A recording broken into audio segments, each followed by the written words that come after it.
2, 3. Oli offline. Naučila ma ľúbiť moje vlasy, naučila ma neľutovať sa, naučila ma používať fast track na letisku a ja som ju doteraz nenaučila piť Negrony. Mária Juriková, vítaj v mojom podcaste Oli offline.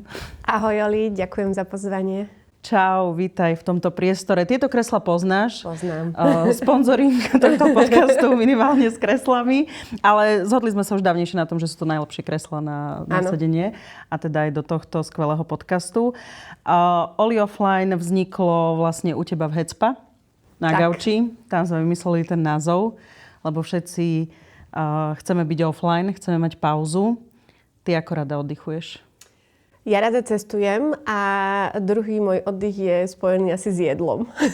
Čiže cestujem, jem a spím. A spím. Najlepšie. Skôr ako začneme sa rozprávať aj o tom, prečo som si ťa zavolala a o tvojich aktivitách, o tvojom biznise a potom aj o našich nejakých spoločných aktivitách, tak možno by bolo super aj povedať ľuďom, že ako sme sa my dve vlastne spoznali, lebo často aj v týchto mojich rozhovorov rada o tom hovorím a odkrývam aj také možno pozadie týchto vzťahov, že odkiaľ duje vietor, ako sa hovorí. Tak my sme mali takých spoločných známych, ale potom sme sa v nejakom momente rozhodli ísť spolu na výlet, čo vlastne sme ani netušili, čo robíme. Áno, bola to šialenosť, ktorá na začiatku bola, nechcem povedať, že trápna, ale áno, keď sme už spolu sedeli v taxiku smerom na letisko, tak teda bolo také nepríjemné dusno, lebo podľa mňa tam nám obidvom došlo, že čo akorát sme urobili. A potom sa to veľmi rýchlo otočilo na to, že bola sranda a tá je vlastne doteraz. No sranda bola aj to, že ja som vlastne prišla, ty si ma zavolala na drink na svoje narodeniny, že veď dojdíš, ak budú tam ľudia, ktorých poznám a že dobehni. Ja som sa vtedy vrátila akurát z Barcelony a keď sme sa rozprávali, ja som ti hovorila, že bolo tam super a ty, že ty si ešte v Barcelone nebola, že ti pôjdem tiež, že jasné. A tak sme kúpili letenky. Ja som akože stále hovorím, že keď človek toho toľko nasľubuje v živote a narozpráva a väčšinou sa to nestane. A potom sú ľudia, ako je Maria, ktorá vlastne mi napísala o pár dní na to, no tak ja bukujem letenky a ubytko, tak ideme. A ja, že dobre, tak poďme. Ale pamätám si, že náš spoločný kamarát Peťo vlastne hovoril, že on čakal, že buď sa vôbec nebudeme baviť, alebo že ako pozná, aké sme osobnosti obe, tak, alebo to vypálili dobre. A vypálilo to super. Vypálilo to super. Pocestovali sme čo to spolu.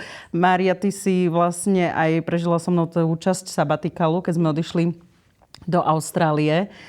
Doteraz na to spomínam, aké to bolo super, ako sme si užili tú Austráliu. Ty máš aký ten najviac zážitok z Austrálie? Vôňu celej Austrálie. Pamätám si, ako mi tam všetko voňalo. Že kdekoľvek sme boli, tak som necítila taký ten mestský puch alebo niečo také. A potom samozrejme neperlivá voda ako štandard. To je náš obľúbený, tento ešte Maťo Chudák sa nám smial, že prečo to tak prežívame, že neperlivá voda.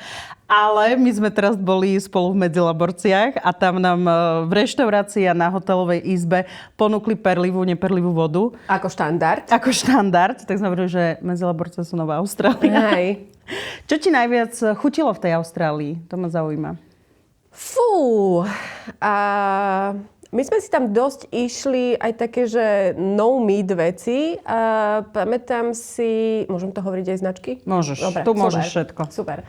Pamätám si Esteban, taká tá polomexicko-španielská reštaurácia, kde sme boli na šialené taco. Mali sme tam štiplavú margaritu. Počkej, tam bol ten carfiol ako steak? Áno.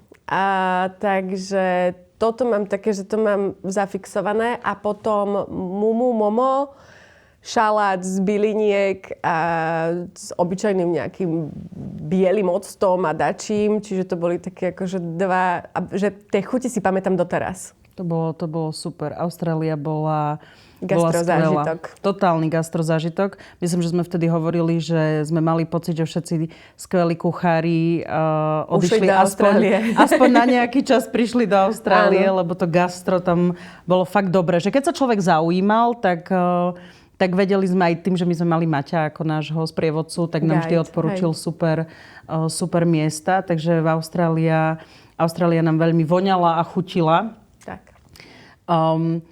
Čo si ty myslíš o takých tých aj možno tých ženských priateľstvách, lebo veľakrát sa hovorí, že už aj v nejakom veku, aj v dospelosti si stále povieme, že ale veď už tých svojich kamarátov máme, už tie vzťahy máme, nepotrebujeme vyhľadávať nejaké nové, každý sa chce nejakým spôsobom životne zastabilizovať. A ja som to tiež ako nejakým spôsobom takto vnímala, ale my sme sa stretli v takom nejakom čase, že fakt sme sa skamošili a medzi tým máme aj spolu veľa takých rôznych aktivít, biznisových, aj nebiznisových a tak ďalej. Ty máš na to aký názor? Na tie ženské kamarátstva? No, že vlastne vieš si aj v dospelosti alebo neskôr vybudovať ďalšie nejaké vzťahy, ktoré sú pevné. No určite áno. No tak ty prechádzaš životom tak, že tie situácie sa menia, nie si stále rovnaký človek. V živote nejakým spôsobom formuje a podľa toho ti tak prirodzene do toho života prichádzajú a odchádzajú tí ľudia. Niektorí zostanú, niektorí odídu, ale hej no. Akože ako dospievame, ako sa nám mení to naše celé myslenie a mindset, tak asi aj tí ľudia v tom živote sa nejak striedajú. Pýtam sa aj preto, lebo ty vlastne máš, trošku to môžeme zaškatulkovať, taký, že ženský biznis v podstate, pretože pracuješ primárne so ženami, samozrejme máš aj mužskú klientelu, ale ty máš kadernícky salón, máš headspa salón, budeme sa rozprávať aj o tvojej takej novovznikajúcej škole, univerzity. V každom prípade stretávaš sa dennodenne so ženami. Kadernícke salóny sú typické miesta, kde všetko sa človek dozvie. Všetko vybaví pletky. Tak ako ty sa aj na to z takého pohľadu pozeráš? Nie len, že my dve sa kamošíme, ale že aj keď sleduješ ženy, ktoré prichádzajú k tebe do kaderka. No, ja si veľakrát myslím, že je to ako keby o tej energii, o tom mindsete, ktorý máš, že aká si, tak takých ľudí prirodzene nejak priťahuješ proste aj do toho biznisu. A chvala pánu, to naozaj akože funguje, že ja mám skvelé klientky, ja som nikdy nejak neriešila nejaké akože, že veľké kauzy alebo strašné veci. Takže veľmi pozitívne ja to celé beriem a mňa dobíja chodiť do práce. Ty si pôvodne nechcela mať kadernícky salón, Nie. že? Nie, to bola moja prvá investičná hra, ktorú som, vlastne ja som dostala ponuku na to ísť investične do kaderníctva. Ja som popri tom teda robila projektový manažment, ja som bola úplne niekde inde. A celé mi to bolo odprezentované veľmi jednoducho. Ja som v podstate vtedy bola ešte dosť mladá na to, že keď ti niekto povie všetky tie plusy a nepovie ti minusy, tak a nezisťuješ si, vtedy ChatGPT nebolo napríklad, alebo teda akože nejaké hlbšie vyhľadávanie toho, že čo sa môže a nemôže stať, tak mne to prišlo ako veľmi zaujímavá vec, že vlastne ja investujem nejaké peniaze a niekto iný sa bude o to starať, bude mať z toho nejaký pasívny príjem, pretože to, ako som ja mala nastúpiť vlastne ako keby do toho kaderka, bolo to, že ja naďalej budem chodiť do svojej práce a teda odkupovalo sa kaderníctvo, ktoré malo zabehnutú klientelu, malo zabehnuté kaderníčky a bola tam teda osoba, ktorá sa mala starať o celé to kaderníctvo. No ono sa to, tá rozprávka veľmi rýchlo rozpadla. Ja som v podstate cca do roka v tom zostala s tým ako jediný vedúci pracovník. Čiže mala som na výber, že buď teda máš dve možnosti. Buď sa toho vzdáš a povieš si, OK, nevyšlo, alebo proste nejakým spôsobom zabojuješ. Ja som bík, ja som teda tvrdá povaha vo veľa veciach a toto bola presne taký ako keby challenge na to celé. Čiže ja som sa zatla, išla na kurz kadernícky a začala som riešiť kaderko naozaj že proaktívne, pretože mi bolo ľúto, že to len tak nechám a poviem si, OK, nevyšlo, idem ďalej. Čiže neodradilo ťa to, že teda si v tom sama, alebo rozumieš tomu, nerozumieš tomu? Nie. A mňa v tom veľmi podržali aj klientky, ktoré v tej dobe teda chodili do toho kaderníctva. A podržal ma aj tým, ktorý tam vlastne v tom čase bol, pretože chceli, aby sme v tom pokračovali. Takže to bol taký nakopávok na to, aby som neodišla. Aký bol ten proces, že ty si sa išla vlastne učiť? Stále, keď sme sa bavili, aj som spoznávala ten tvoj pracovný príbeh, tak ty si vlastne baba s vyštudovanou vysokou školou, ty si bola aj v Amerike, tuším, tu projektový manažment, super si zarábala. Často máme tie stredné školy odborné zafixované, že na tieto remeslá sa chodia učiť väčšinou dievčatá, chlapci, ktorí nemajú možno taký dobrý priemer, alebo nechcem nikoho uraziť samozrejme, ale roky sme to riešili často aj ja si pamätám ešte v rádiu, že práve tie odborné školy nemajú také dobré meno ako možno gymnazisti alebo potom vysoké školy. A teraz ty si išla sa učiť a zisťovať, že čo sa vlastne učia budúci kaderníci a kaderníčky. No. Bol to šok. Ja som v dobrom, ja som mala fajn tím ľudí, kde som sa ja vtedy dostala. Teda školila som sa v Bratislave, bol to rekvalifikačný kurz. A tam som začala ako keby prichádzať na to, že to vôbec nie je také easy. I keď teda samozrejme, ako sa to vezme, že keď sa tomu chceš hlbšie venovať, tak začneš si dávať spojitosti dokopy, že OK, treba tam nejakú matiku, pretože treba vypočítavať niektoré veci, treba tam chémiu vo veľkom, pretože chémia je základ teda toho, aby to tam celé fungovalo. A ja som v tomto bola taká, že ja som sa naozaj začala strašne veľa pýtať, lebo som chcela všetkomu pochopiť, aby som si vedela vlastne nastaviť procesy u seba vo firme. No a tam som niektoré odpovede dostala, kopec odpovedí som nedostala, takže ja som potom začala vlastne pátrať, že ako to celé funguje a ako sa zlepšiť, ako zlepšiť celé tie procesy na to, aby to bolo, že tip-top. Čo bola taká možno, že ten motív, že čomu si ty nerozumela, že si povedala, že idem sa dovzdelávať. Čo tie baby, ktoré v tom kaderníckom salóne pre teba pracovali, že čo napríklad nevedeli? Že poďme do nejakých konkrétností. O pokožke. To bol úplný základ a preto ja som sa vlastne veľmi rýchlo vyfiltrovala vlastne na tú trichologičku, lebo mne sa to už stávalo vlastne počas toho rekvalifikačného kurzu. Všetci dobre, alebo teda všeobecná znalosť toho je tá, že keď chodíte na rekvalifikačný kurz, tak vlastne chodia sa tam strihať väčšinou postarší ľudia, lebo proste tá služba stojí pár korún na to, aby ste sa vy na nich učili aj všetko. Čiže ja som videla, že tie pokožky nie sú v OK stave. Začala som sa na to pýtať. Samozrejme, tých odpovedí som dostala minimum, alebo to bolo tak, OK, toho sa nechytaj, toto nerieš, to je proste choroba a s tým akože nič neurobíš. Ale čiže len ostrihaj a ide preč. Áno, umý, ostrihaj, nerieš ďalej, hej. A to isté bolo potom vlastne aj u mňa v salóne, keď som aktívne bola vlastne v tom salóne a videla som tie klientky a riešili sme vlastne to, že každá druhá mi hovorila, že má lupiny alebo nejakým spôsobom tá pokožka nejak nefunguje a že ich zo všetkého svrbí hlava alebo ja neviem, padajú im vlasy. Takže ja som začala vlastne patrať po tom, že či sa s tým dá niečo robiť v rámci kompetencie, ktoré má vlastne kaderník. Nešla som vôbec do nejakej akože medicíny ani nič. Proste bavila som sa s ľuďmi, či už to boli teda lekári, či to boli výživoví poradcovia, či to boli teda iní kaderníci. Iba v rámci kompetencií, ktoré ten kaderník má, alebo kde sa môže vlastne hýbať. A tam prichádzame vlastne k trichológii. Tak.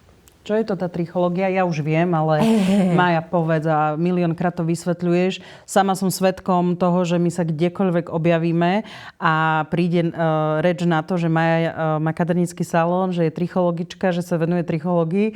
Tak každý pozri mi hlavu. Áno, to je úplný základ. A vysvetlí mi to. Tak prosím, vysvetlíme si aj v podcaste Oli Offline, čo to tá trichológia je. OK, vychádza to z dermatológie. A je to vlastne náuka o pokožke, o chorobách, ktoré sú na pokožke, o pokožke samotnej a aj dĺžkach vlasov. Čiže tie ochorenia môžu byť aj na tých dĺžkach tých vlasov.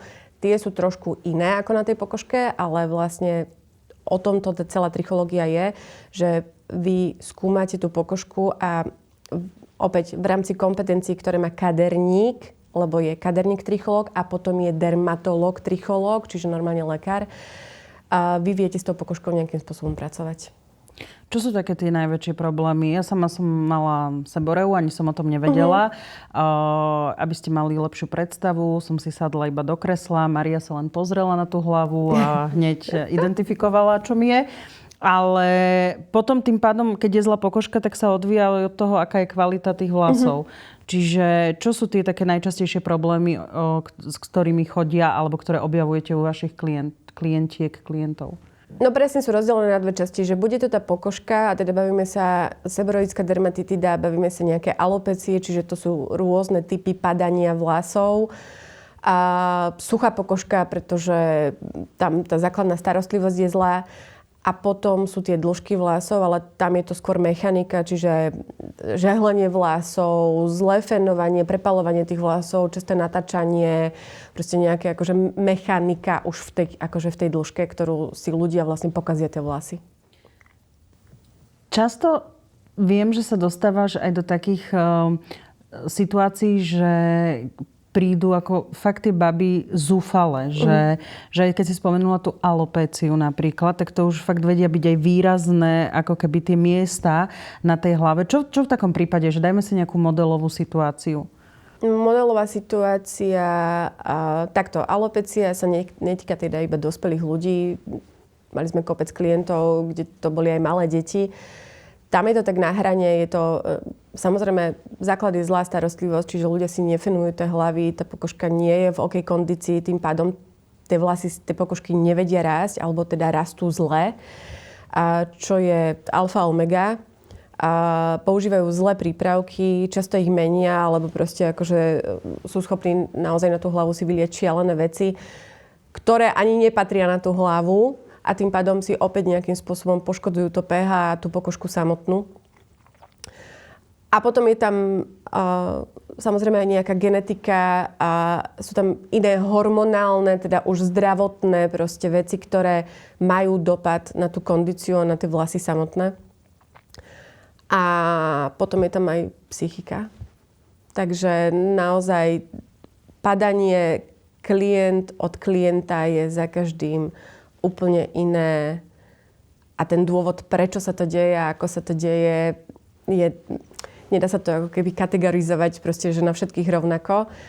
Ale ženy sa mi veľmi veľa skúmajú, proste boja sa vôbec padania vlasov, to, že si v sprche nájdú vlasy, hneď mi panikária, čo je bežné, lebo ten kolobeh na tej hlave nejakým spôsobom proste musí fungovať a vlasy musia vypadávať na to, aby narastli nové. Takže... A vlasy rastú. A vlasy rastú, to nie je noha, to je moja obľúbená veta. To presne, že tiež si pamätám, že si hovorila nejaký príbeh raz, že niečo, že aké aj odrasty, keď si farbíme sivé vlasy, alebo neviem čo, a niekto, že strašne rýchlo to ide, alebo tak. A Maria stále iba, vlasy rastú. Áno. Takže... v rámci týchto akože rôznych ďalších čo sú ešte také možno mýty o vlasoch, lebo spomínala si to fénovanie. A ja si pamätám, že vždy to bolo, a ja som to tiež robila samozrejme, ale už nerobím, že veď nechám vlasy prirodzene vyschnúť. A viem, že často aj na sociálnych sieťach sa to už teraz aj skrz reklám na fény, tak už všetci ako prízvukujú, že vlasy treba fénovať. A teda hlavne fénujeme pokožku. Tak. Čiže fénujeme sa. To je základ, že to by sme teda mali robiť všetci. Aj ženy, aj muži. Všetci. Hej, ženy, muži, deti, všetci by to mali robiť. Tam sú dve veci, ktoré s tým fénovaním súvisia. V prvom rade je to, že pokožka sama o sebe nemá rada vodu. My ako ľudia vodu milujeme, alebo teda väčšina, ale tá pokožka nie. Ona schne naozaj pomaly. To, čo máte na tej hlave, je ako les. Je tam proste tma, nesvietí tam slnko, tak ako by malo, pokiaľ teda tie vlasy na tej hlave máte. A tým pádom sa tam udržuje vlhko a ako náhle je tam vlhko, tak potom je tam živná pôda na to, že tie baktérie a v podstate nejaké plesne a všetko, čo tu je nejaký mikrobióm na tej hlave, ktorý tam funguje a je z nejakého dôvodu, tak keď je tam to vlhko, tak je to živná pôda vlastne na tie baktérie a vlastne, aby sa začali vlastne nekontrolovateľne rozmnožovať a tým pádom si ničíte pH na tej hlave a tým pádom začne vznikať nejaký problém. A keď to pokračuje, tak je to už potom on horšie a horšie. No jasné. A tým pádom to má dopad na tie vlasy, potom tie vlasy nie sú vo fit kondícii, potom začnú vypadávať a potom začnú ľudia panikáriť. Je to spôsobené aj tým, čo jeme? Určite. Tam, ja stále tvrdím, 80% je stráva, 20% je akože tá kozmetika alebo tá starostlivosť, ktorú potom akože na tej hlave nejakým spôsobom vykonávate. Tá filozofia Maja, tvojho kaderka, je aj tá, že človek, keď k tebe ide, tak má najskôr konzultáciu, aby ste spoznali jeho hlavu, jeho pokožku, máš trichologickú kameru, návyky, rozprávaš sa s tou klientkou, aby až na základe toho sa prešlo potom k nejakému kroku, čo tá klientka chce. Či už sa bavíme o farbení, zmene farby, strihu a tak ďalej. Ale vždy tam funguje to čistenie, tá konzultácia. Ako vyzerá tá konzultácia? Že čo všetko si dokážeš vlastne ty zistiť za, ja neviem, koľko to trvá, hodinu a pol, ale v rámci toho aj čistíme teda pokožku aj vlasy. Úplne začíname od základu, čiže proste akože pýtame sa jej, čo používa na tie vlasy, prečo to používa, či si to vybrala sama, či to proste akože má iba z reklám, alebo je to nastavil vlastne nejaký kaderník, či sa fénuje, kedy si umýva tie vlasy, či je to ráno, či je to večer. Potom sa vlastne trichologickou kamerou pozerám na tú pokožku, aby som zistila, či sa tam teda naozaj niečo deje alebo nedeje. A potom sú to také akože bežné, že či športuje, ak športuje, či si za každým umýva tú hlavu, či nejak vie o tom, alebo už má detekovanú nejaké ochorenie. A vlastne akože my vytvárame celkový obraz o tom človeku a na základe toho potom my vieme navrhnúť celú tú starostlivosť, ale vždy začíname pri tej pokožke. Čiže pokiaľ pokožka nie je fit, s tými vlasmi ja nerada hrám, pretože tie vlasy potom nie sú fit. Máš aj také klientky, alebo teda baby tvoje v salóne, že aj just chce si, ja neviem, zafarbiť vlasy, predĺžiť vlasy a ty povieš, že ešte nie sú tie vlasy pripravené. Ano. Ako reagujú, keď im to takto vysvetľuješ? Tak tie, ktoré nám veria, tak počkajú a tie, ktoré nám neveria, tak už nikdy neprídu. Tam je to takže easy, tam sa to veľmi rýchlo vie vyfiltrovať. Maja, to je kadernícky salón You. Toto všetko, čo sa bavíme o týchto konzultáciách, potom tých procesoch. Tam ešte by som ale jednu vec s tebou prebrala. Máme tu zahltený online priestor rôznymi reklamami na všetko, na hocičo. Nejdeme nikoho hejtiť ani nikoho akože ohovárať a tak. Ide mi skôr o to, aby sme si len povedali a vysvetlili, že z pohľadu toho kaderníka alebo kaderníčky, lebo ja si pamätám množstvo návštev rôznych kaderníckych salónov, kde sa ma v živote nikto neopýtal, čím si umývam vlasy. Že som prišla do drogerky, kúpila si obyčajný šampón na vlasy, lebo proste takto mama používala a ju to tiež nikto neučil. Alebo sme mali rôzne všetky tie, čo to boli také katalógy rôznych značiek, tak sa odtiaľ objednávala kozmetika. Alebo na mňa obľúbená influencerka urobí mi reklamu na toto, tak si to samozrejme objednáme, kúpime, má to výhodné ceny. To je jedno, hociaká značka, to nejdeme riešiť. Ale že ten rozdiel medzi tým, že čo naozaj potrebuje moja hlava, tak to je tá nadstavba novodobých možno salónov a kaderníkov, že zaujímam sa o teba. Si moja klientka a mám úprimný záujem o to, že ako sa o tú svoju hlavu a vlasy staráš. A ja ti poradím a môžeš to prijať alebo nie. Tak?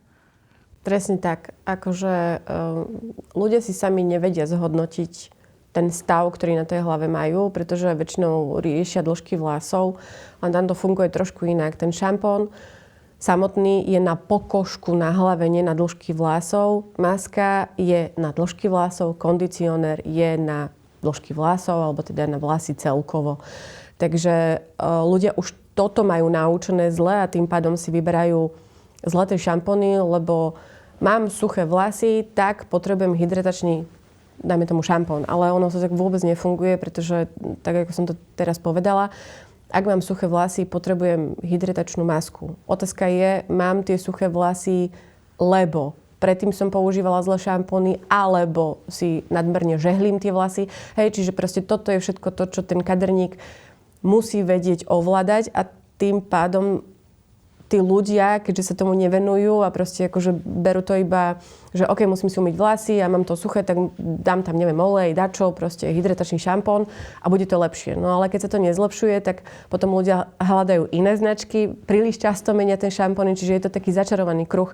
A preto by ľudia mali chodiť do kaderníctva, aj keby nechodili na chemický servis, minimálne na to, aby im ten kaderník nastavil kozmetiku. Čiže základ je vybrať si kaderníka, ku ktorému máme takú tú dôveru, aj keď ho možno nepoznáme, ale je nám sympatický, alebo proste nejakým spôsobom sa nám páči, ako sa prezentuje a všetko. V kaderníctvách robia ľudia s profesionálnymi značkami, ktoré fungujú a tým pádom ten kaderník vám vie nastaviť tú kozmetiku správne.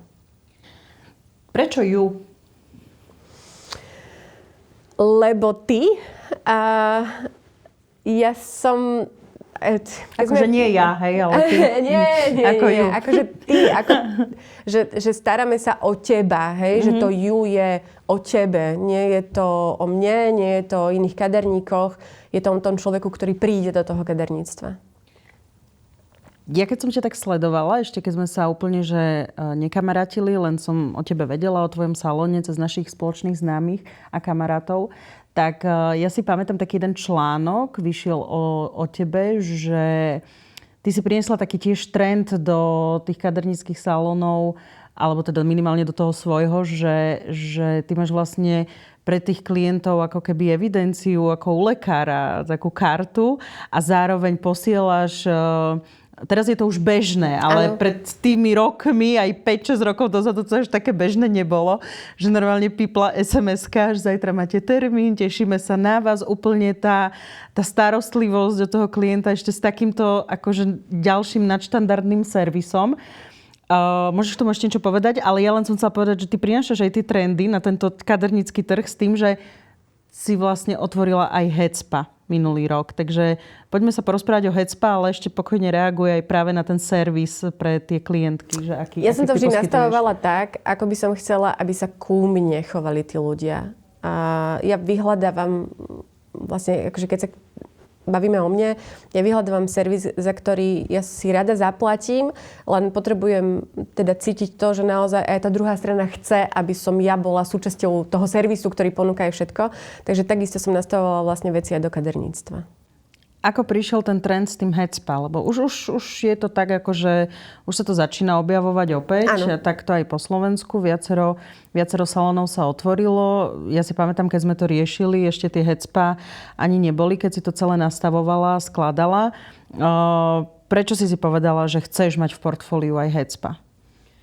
Lebo mi to dáva veľmi veľký zmysel pri trichológii. Tá trichológia samotná, alebo to ošetrenie, ktorý ten kaderník vie na tej hlave vykonať tomu klientovi, je spojené aj s nejakým čistením, s nejakou masážou, s nejakým tlakom, ktorý na tú pokožku musíš proste vyvinúť na to, aby si ho, dajme tomu, rozhýbala alebo nejak lepšie a hlbšie vyčistila.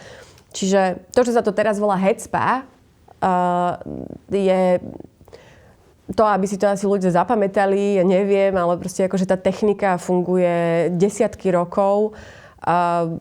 Základ vychádza časť z Japonska a z nejakých proste akože ich rituálov, časť je Ayurveda, čiže zase ideme na druhú stranu a teda India. Čiže je to také spojenie dvoch svetov a potom do toho je daná tá trichológia, ktorá vlastne z toho kožou už niečo pokožkou naozaj aj robí.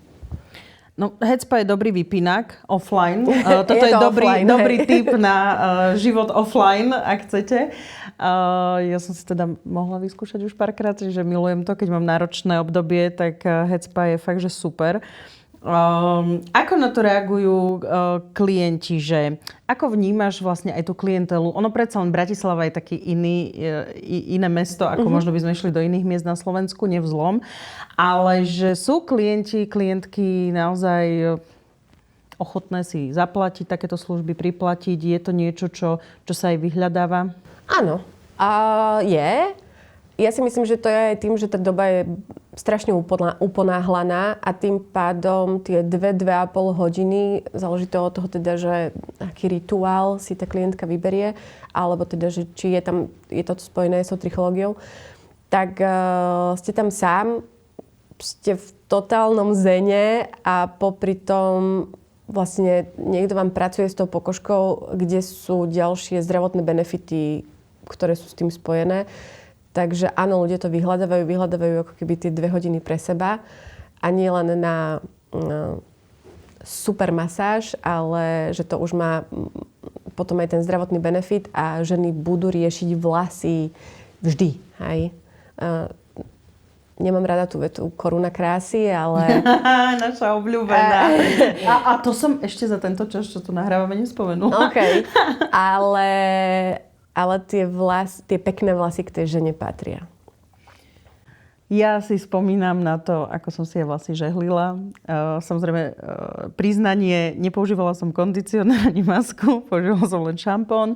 Potom si žehlila tie vlasy, hovorila som si, mám také rozpírené. A potom som ti zahodila som ti žehličku do koša. Áno, to v tom Španielsku, čo sme boli spolu, že Maja povedala, že ona berie fén a ja mám zobrať žehličku. A keď som tú žehličku do Španielska doniesla, tak ju tam rovno vyhodila do koša. Hodila mi ešte šampón, ktorý si budem umývať vlasy. No áno, veď ja som to aj v úvode povedala, že naučila si ma ľúbiť svoje vlasy a teda spoznať svoje vlasy. Objavila si kučery. Samozrejme, prešla som aj prerodom, keď som bola rok blond, ale veď nevadí. A vyskúšali sme. Chceli sme to nejako vykryť tie šediny, ktoré už sú. Ale tie kučery, to je super. To je tiež inak akože ďalší trend, kučeravé vlasy. Z každej strany to na nás tiež vyskakuje, tiež rôzne mýty, tiež rôzne veci, čo sa dejú. A tým, že som začala riešiť kučeravé vlasy, tak vždy som ti posielala, čo ľudia robia na sockách. Áno. Aha. Umývať si hlavu a vyvážou napríklad. Hej, tam boli také rôzne tieto, ale základ, ja sama som sa naučila fakt, že stačí šampón, kondicionér, nejaký dobrý styling a dokážem si už aj ja urobiť tie vlasy nejakým spôsobom, že čo ja vôbec na to nie som, že by som strávila 2 hodiny pred zrkadlom. Ale tu vlastne prišiel tiež taký... talk about o hodvábnych obliečkách a hodvábnych šatkách. Aj práve nie len pre kučeravé, ale že kučeravé môžu spať v tej hodvábnej šatke. A to tiež ty si prišla s tým na tento slovenský trh, že počujete, poďme spať na hodvábe. Ty si mala tak v pandémii taký celkom dobrý hype aj s gumičkami aj so všetkým. No, tak koleso bolo vymyslené. Ja som vlastne zistila, že na slovenskom trhu to chýba, takže áno, mňa vlastne hodváb počas pandémie veľmi zachránil. Lebo kaderka boli zavreté. Kaderka boli zavreté. Ja som vlastne ešte pred pandémiou doniesla z Číny hodváb. Asi 3-4 roka sme riešili strih tých gumičiek. A vlastne začali sme ich vyrábať. Vyrábali mi ich vlastne ženy na dôchodku v Bratislave. A veľmi rýchlo tým, ako som hovorila, že tá klientela, ktorá k nám chodí, nás má rada a dôveruje nám, tak automaticky si začali tie gumičky kupovať. A tým pádom sa to tak nejak akože rozliezlo. A počas tej pandémie to bol naozaj že boom, pretože tí ľudia zostali doma a začali riešiť svoje vlasy. Takto. Polovica ľudí riešila svoje vlasy a polovica ľudí sa na ne vykašľala. Takže, ale tí, ktorí riešili, tak tí boli vlastne tí ľudia, ktorí namiesto farby, na ktorú chodili pravidelne do toho kaderka, začali riešiť svoje vlasy doma a tým pádom sa začali o ne viac starať a tým pádom začali zisťovať, že čo všetko na tie vlasy potrebujú a nepotrebujú. A tam vlastne tie naše gumičky a potom aj návliečky na vankúše a potom aj šatky, ktoré boli vlastne cieľene vytvorené pre kučeravé vlasy, naozaj vystrelili a to je to, čo mne vlastne počas pandémie zachránilo celý cash flow, ktorý vlastne v kaderníctve chýbal. Shoutout pre Mariu. Trendy, kadernícke trendy na Slovensku. Poďme prirodzene k vzdelávaniu, k tomu, čo ty všetko robíš vo svojom salóne, prinášaš tie trendy a tak ďalej. Ale ty vlastne aj školíš kaderníkov a kaderníčky. A teraz je taká novinka, ktorú máš, že buduješ teda aj svoje to školiace stredisko, tú školu univerzity. Ty si to už dlho mala, lebo stále si ako distribútorka vlasovej kozmetiky školila ľudí, rozumieš tomu. Ale teraz to už posúvaš na iný level, na vyšší level. Čo to znamená? Že to nie je napojené na značku. Pretože tá skupina ľudí, ktorá ku mne chodívala donedávna, boli ľudia, ktorí sa zaujímali teda o značku, s ktorou som ja spojená a ktorú proste akože aj reálne využívame v kaderníctve. Hlavne kvôli trichológii, lebo naozaj nenašla som nič, čo by fungovalo lepšie. Takže ja som na základe toho práve preto vlastne školila. Školila som naozaj dlho, že školím posledných 5 rokov. Ale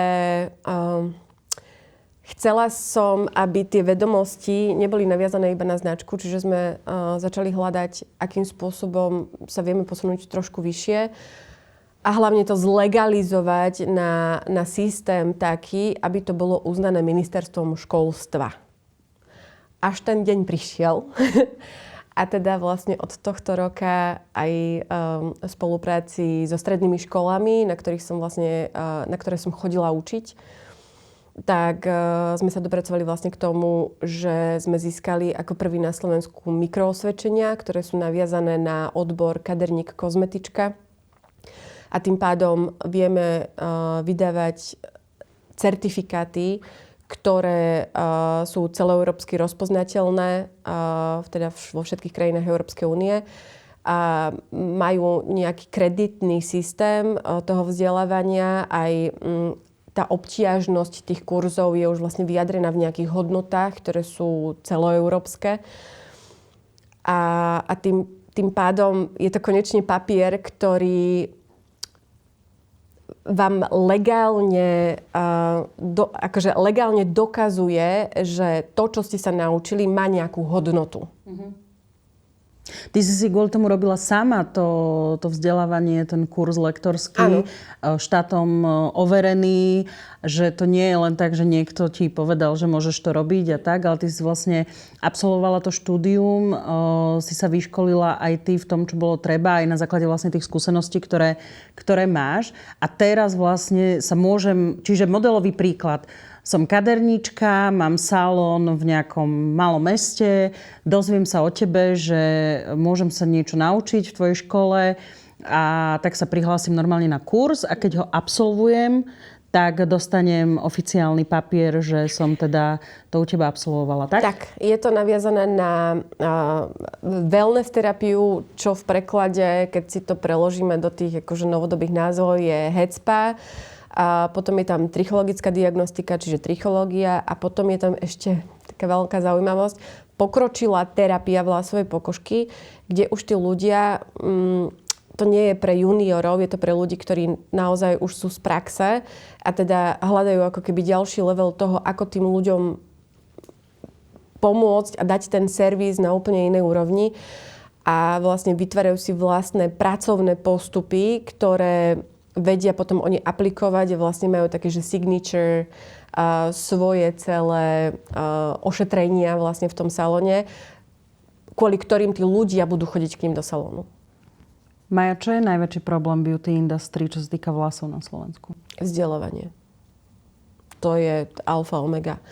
Ja na jednej strane im rozumiem, pretože ten systém, nechcem povedať, že je nastavený zle, ale proste akože dostanú nejaké základné vzdelanie v škole, tým pádom výučný list a môžu si otvoriť kaderníctvo alebo ísť sa niekde zamestnať. A teraz, ak sú zamestnané, tak je to na tom zamestnávateľovi, aby vlastne motivoval ten svoj tím platili im tie kurzy, aby zdvíhali tú svoju odbornosť, čo samozrejme stojí nejaké peniaze a tým pádom aj čas. Keď sú neni v práci, nezarábajú a ešte im má niekto zaplatiť za to, že proste niekam idú. Ten benefit samozrejme veľa tých ľudí nevidí a ten je v tom, že keď prejdú tým školením, tak sa v niečom zlepšia a tým pádom zlepšia aj svoje služby a tým pádom si vedia pýtať viacej alebo proste majú nové ošetrenie, ktoré vedia v tom salóne vykonávať, čiže tie peniaze sa im vrátia, len to teda nie je hneď. Takže to je jedna skupina, kde to vlastne celé klakne. A potom druhá skupina je pri živnostníkoch, alebo teda tých ľuďoch, ktorí robia sami na seba. Pretože ja to chápem, že oni chodia do práce na to, že robia sami na seba. A teraz, ak do tej práce nepôjdu, v ten deň nezarobia a ešte znova musia zaplatiť ďalšie peniaze za nejaké vzdelávanie. Samozrejme, čas výnimkám, proste máme tu aj veľmi šikovných ľudí, máme tú generáciu, ktorá chce sa v niečom proste teda akože zdokonalovať, ale potom je tu strašne veľa takých, ktorí to berú iba ako keby na mesačnej báze otačenie nejakých peňazí. Toto je suma, ktorú potrebujem a viacej ma nezaujíma. Aj takéto veci sa vedia naučiť babi alebo chalani, ktorí prídu k tebe na školenie? Áno, máme akože v rámci, nemám to ako špecificky nejaký kurz, ja veľmi rada sa s nimi o tom pobavím.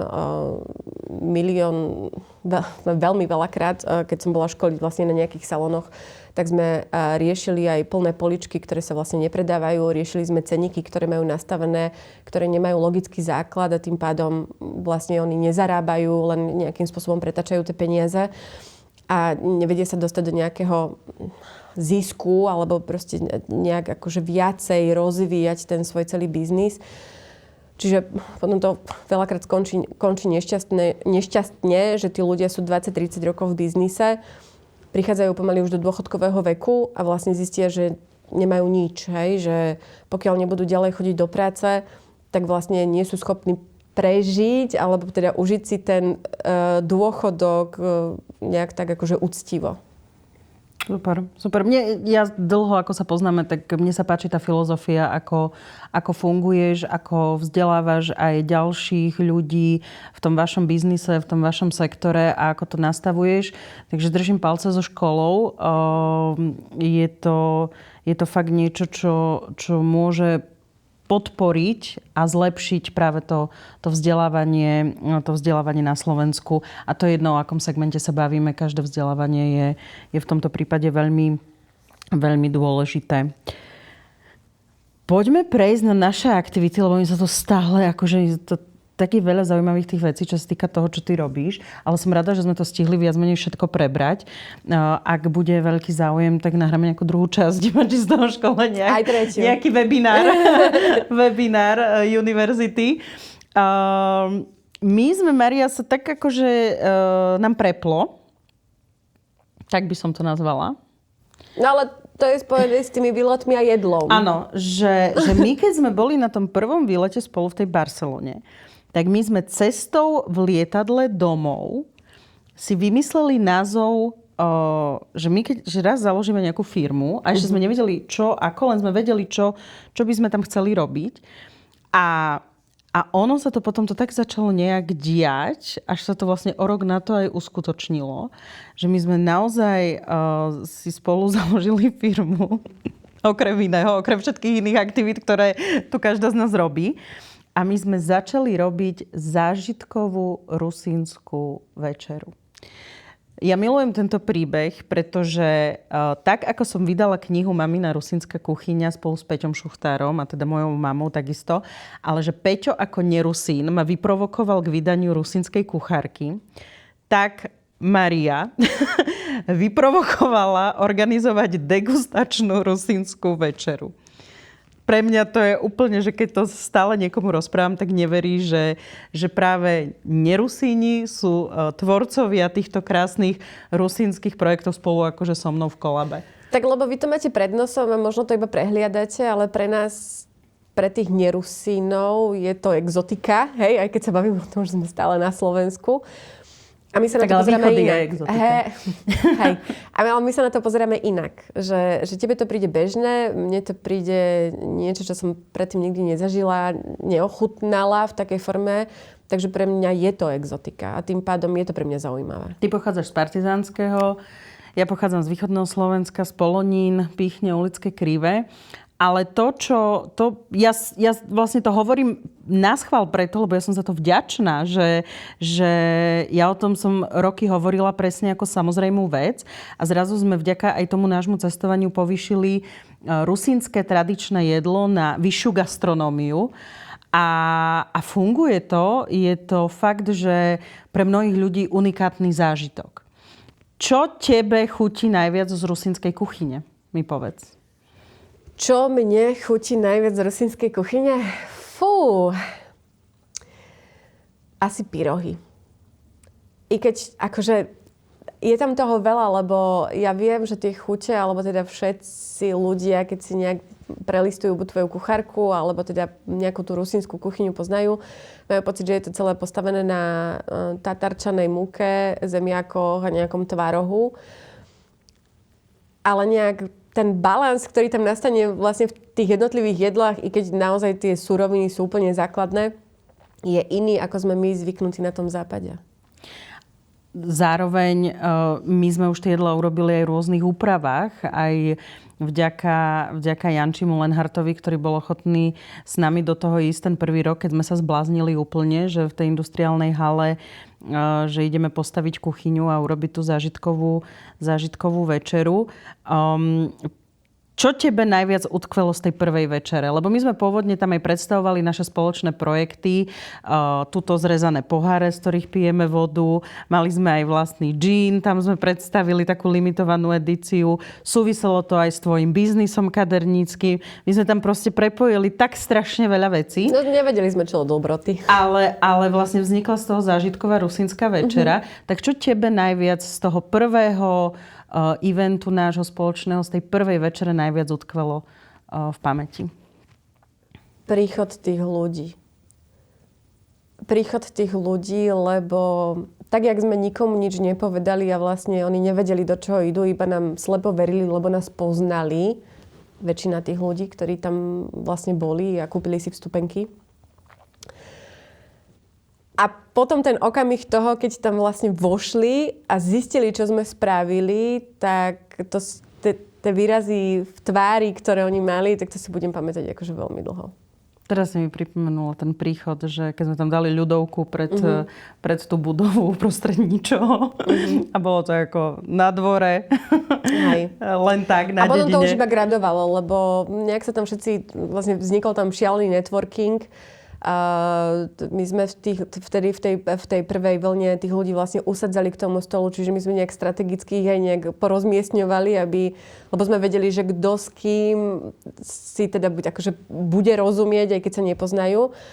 A tak sa z toho stal taký akože jeden veľký žur spojený s jedlom a s hudbou, že vlastne nikomu sa nechcelo ani odísť a potom akože druhá vec, ktorú si budem navždy pamätať, bolo, ako stáli pri tej kuchyni a pýtali sa, že či ešte nám nezostalo jedlo, že či by sme im ho nezabalili domov. Tak to bol úplne pre mňa akože highlight večera, že odchádzali s tými točkami a zabaleným proste jedlom, že tak to bolo dobre, že chcem to ešte domov a musia to ešte opačiť ostatní, ktorí sú, ja neviem, u nich doma, či sú to deti alebo ďalší rodinní príslušníci. To bolo super. To bola tradičná rusínska kuchyňa na netradičnom mieste v industriálnej hale, kde sme museli všetko postaviť. A druhý rok sme urobili rusínsku večeru v historickej budove Národnej rady na Župnom námestí v Bratislave, lebo teda pôvodne sme chceli ísť na hrad. A Rusíni na hrad, to nám nevyšlo. A tam sme zase robili trošku také netradičnejšie jedlo v takej tej modernej fusion.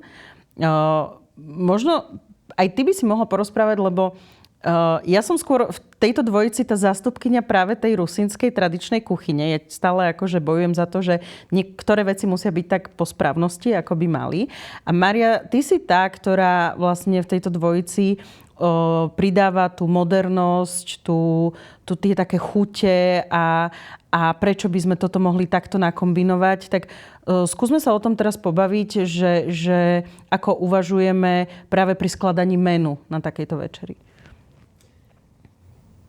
Pri tej druhej, tak tam sme si uleteli, ale tam to bolo podľa mňa postavené na tom, že tým, že sme posledné 2 alebo 3 roky spolu cestovali a naozaj sme toho prešli veľa a vyhľadávali sme tie gastrosenzácie, tak sme sa snažili ich vlastne aplikovať do tej obyčajnej rusínskej kuchyne.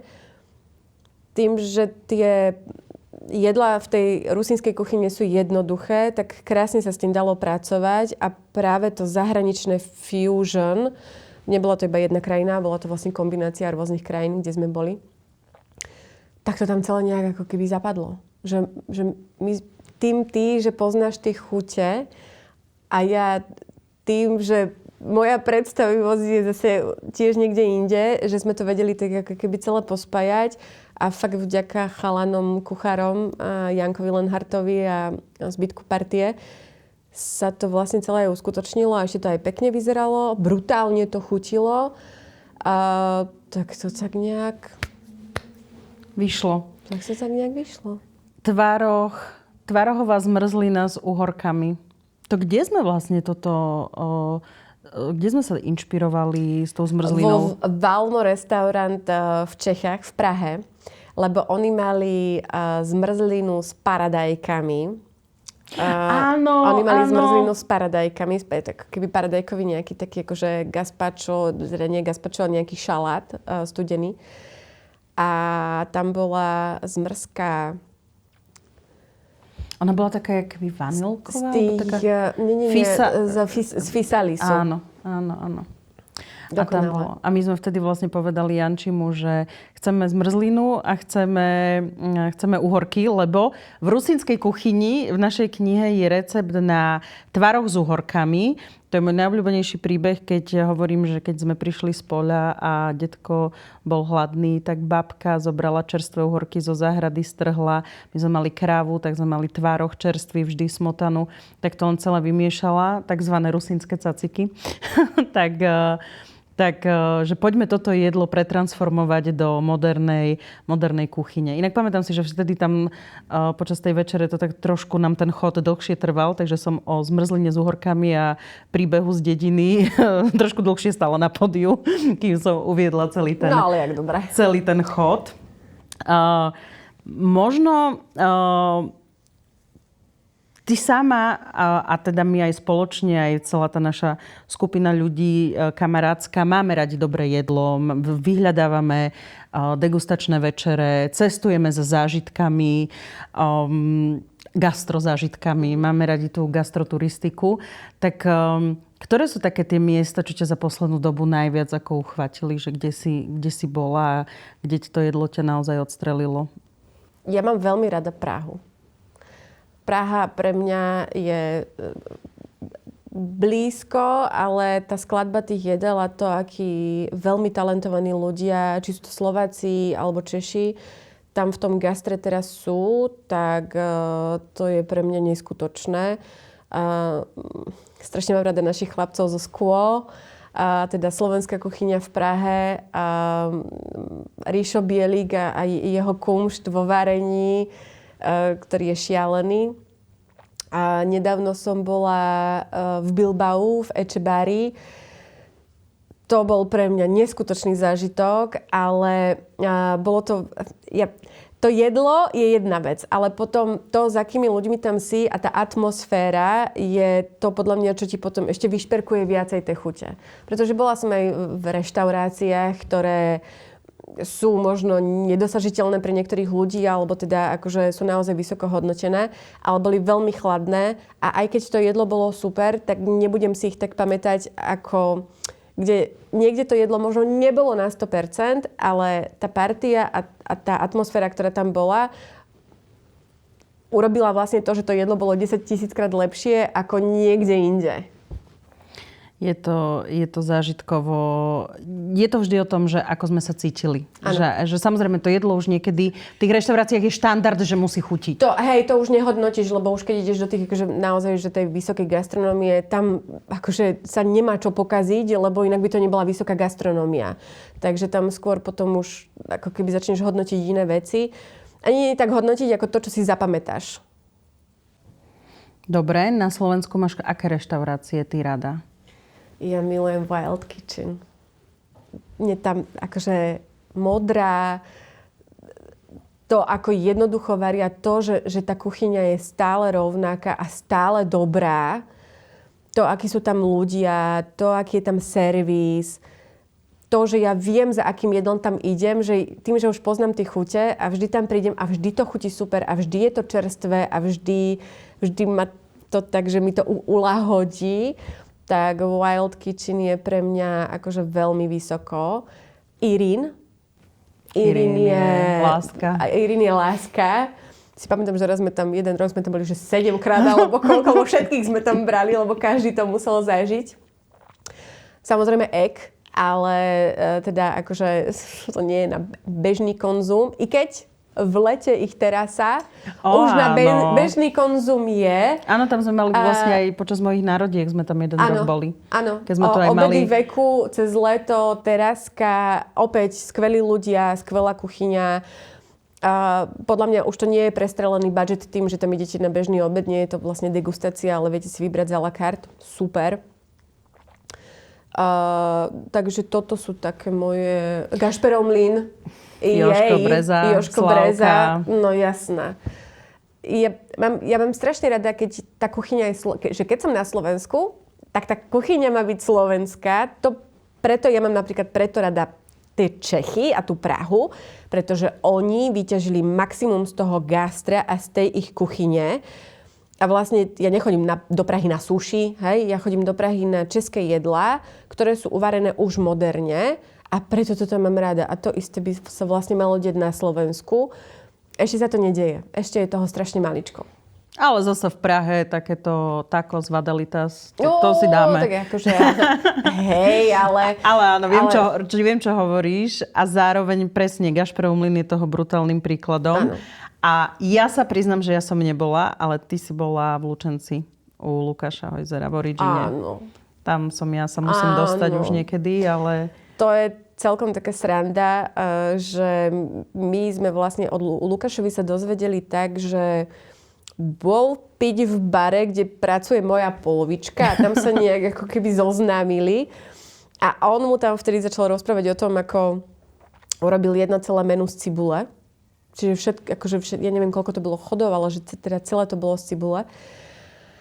A potom sme sa nejak začali baviť, teda Lukáš sa vrátil niekde, by som nepovedala zle, asi zo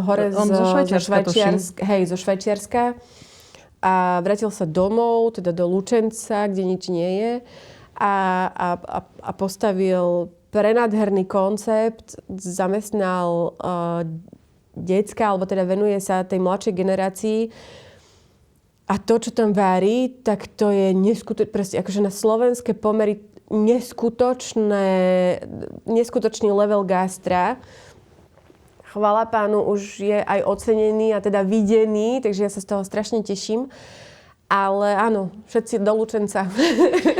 Áno, máme rádi obe tieto koncepty a presne to, čo hovoríš tej slovenskej kuchyne. A cieľene som sa ťa pýtala na tieto pohľady tvoje, že o čom hovoríš, aby aj ľudia, ktorí nás sledujú a počúvajú, alebo vnímajú tú našu prácu pri zážitkovej rusínskej večeri, aby chápali, že prečo to robíme, ako uvažujeme, čo je tá motivácia toho, že vôbec takú šialenosť občas robíme raz za rok, že degustačnú večeru z rusínskeho jedla a že prečo oceňujeme a pracujeme s tými kuchármi, s ktorými aj teraz budeme pracovať tento rok, čo nás čaká šialenosť, ďalšia imersívna rusínska zážitková večera, že ako my uvažujeme, že aké máme my chute a že prečo sa nám to páči a prečo sme sa rozhodli, že nám taký typ eventu vlastne na Slovensku chýba a vieme, že s rusínskou kuchyňou vlastne nikto nepracuje.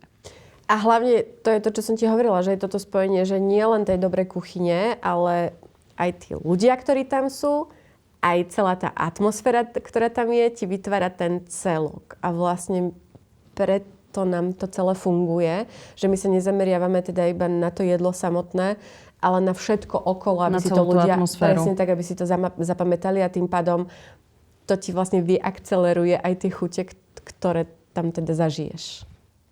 Vlastne teraz môžeme využiť aj tento náš priestor, že my vlastne ďakujeme všetkým, že za tie prvé 2 ročníky tej zážitkovej rusínskej večere išli s nami do toho, do tej tímovej roboty, že chápali tie celé prepojenia, aj že to má byť o tej atmosfére, či už presne celý tým kuchárov, ktorí prišli z východu nám pomôcť s tým varením, či ja neviem, Čopka, ktorá nám pomáha, zároveň Mišo, čau, Mišo tuto sedí za kamerou, tiež produkčne. Janka Dekická. Najlepšia asistentka na svete.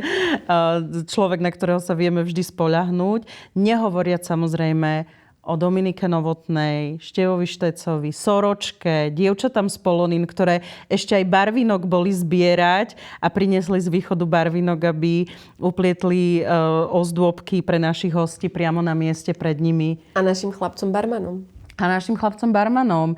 Maťovi Hudákovi a Marošovi Potučkovi, ktorí vlastne nastavovali celé tie koktejlové menu z destilátov. Lebo to treba tiež povedať, že my sme vlastne rusínsku večeru začali párovať s koktejlami z destilátov, čo tiež bol taký úlet, že sa na nás chvíľu pozerali, že či sme v poriadku. Hej, že všetkých opijeme pri druhom chode. Ale vypálilo to super, takže ak sme niekoho zabudli, ospravedlňujeme sa, ale samozrejme ten tím je obrovský a veľmi sme vďačné. A my teraz ešte v našom podcaste úplne nemôžeme teraz hovoriť, čo my chystáme tento rok. Jediné, čo vieme povedať je, že budeme v Medzilaborciach. A bude to veľké.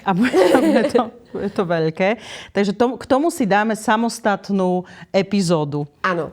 Pamätám si, ako si mi naposledy volala a si sa ma pýtala, ako zoženieme koňa. Joj, ale to bol len sranda. Kedy som sa už zlakala, lebo si hovorím, akože do veľa vecí pôjdem, ale teda akože seriózne riešiť koňa na event je už trochu cez. Ale toto si zapamätajme v tomto podcaste, pretože keď budeme potom mať špeciálnu epizódu iba o zážitkovej rusínskej večeri, tak tam poviem, prečo to sme toho koňa riešili. To je taký dobrý teaser. V každom prípade postupne by som už sa blížila ku koncu aj tejto našej epizódy, lebo mohli by sme sa tu aj 2 hodiny rozprávať, ale nemáme toľko času. Stoja nám povinnosti. V každom prípade minimálne by som chcela spomenúť, že okrem toho, že robíme zážitkovú rusínsku večeru, tak my vlastne s Máriou sme v tíme s Marošom a s Maťom a tvoríme vlastný produkt Apollo Nova, kde sa nám to celé vlastne všetko takisto prepája, kde nastavujeme procesy a Apollo Nova bude tiež venovaná asi jedna epizóda, lebo my už máme niečo roztočené a budeme v tom pokračovať postupne. Áno, toto už budeme 4 a nie 2, takže... Čiže len mi povedz zase ešte tvoj komentár práve k tomu Apollo Nova, že prečo to tebe dáva zmysel, že čo ty vidíš práve v tomto produkte? Nie preto, že to je produkt tvojho priateľa, alebo že to, ale čo ty vidíš, prečo ty vidíš v tom ten taký potenciál? Lebo je to destilát z repy, áno, infuzovaný ktorý robíme, cviklou. A ja nie som užívateľ tvrdého alkoholu, alebo teda proste akože nejakým spôsobom ten tvrdý alkohol není môj šialok kávy. Ale teda už keď by som si mala vybrať, tak ja som teda bola tequila mezcal. A keď mi Maroš prvýkrát dal ochutnať teda repák, tak som zostala z toho strašne prekvapená, pretože ja si pamätám tú chuť tých destilátov, preto to nerada pijem. A keď proste prišiel ten repák, tak som si povedala, že chutí to podobne ako to, čo mám rada. Ale teda samozrejme viem, že nemôžeme to porovnávať. A keď sme to potom, teda videla sme reakcie ostatných ľudí, keď sme to teda začali tak akože nejak testovať na najprv našich známych a blízkych a potom teda už aj na cudzích ľuďoch, že sa k tomu každý prikláňal tak, že je to chuť, ktorá mu niečo pripomína, je iná chutí mu to, nekope to, dobre mu je, aj akože vie si to predstaviť, že by to pil, že nie iba ako šnáps, ale akože dlhodobo, hlavne v tých koktejloch. A potom to nadšenie, ktorým nás vlastne každý začal poháňať dopredu, že choďte s tým niečo akože robiť, lebo je to naozaj unicorn a treba to chytiť. No. Noveru. Tak Apollo Nova, zážitková rusinská večera, univerzity, škola. Maria, máš čo robiť? Máme čo robiť? Ďakujem ti veľmi pekne, že si našla čas a prišla si aj takto porozprávať, lebo aj prečo robím tento podcast je aj preto, že môžem sa naozaj rozprávať s obrovským množstvom ľudí, ale stále hovorím, že mám okolo seba veľmi šikovných, inšpiratívnych ľudí a rada by som práve cez svoj nejaký network ukazovala práve ľudí, na ktorých som aj ja hrdá. Takže ďakujem ti veľmi pekne. To bolo krásne. Ďakujem, ja som hrdá na teba. Ďakujem. Aj za support v tomto podcaste. Mám pre teba ale posledný taký akože pár otázok, na ktoré akože také, že otázka, odpoveď. Hej, to som si tak nakoniec pripravila, či som chcela. Hecpa alebo masáž nôh? Hecpa. Beauty trend, ktorý musí skončiť? Jaj, veľa nie.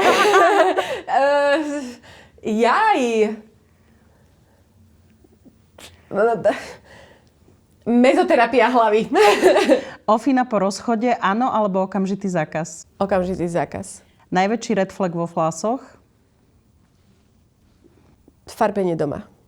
Čo je dnes väčší luxus? Pokoj alebo čas? Pokoj. Keby bol tvoj život butik hotel, ako by voňal? Ako santalové drevo. Mesto, v ktorom by si vedela žiť bez rozmýšľania? Sydney. Čo ti najrýchlejšie resetne nervový systém? Jedlo. Jedlo v Ríme alebo v Londýne? No tak toto je ale ťažké. Veď ťa poznám. Ja viem, ale asi Londýn. Patatas bravas alebo padron peppers? Padron peppers.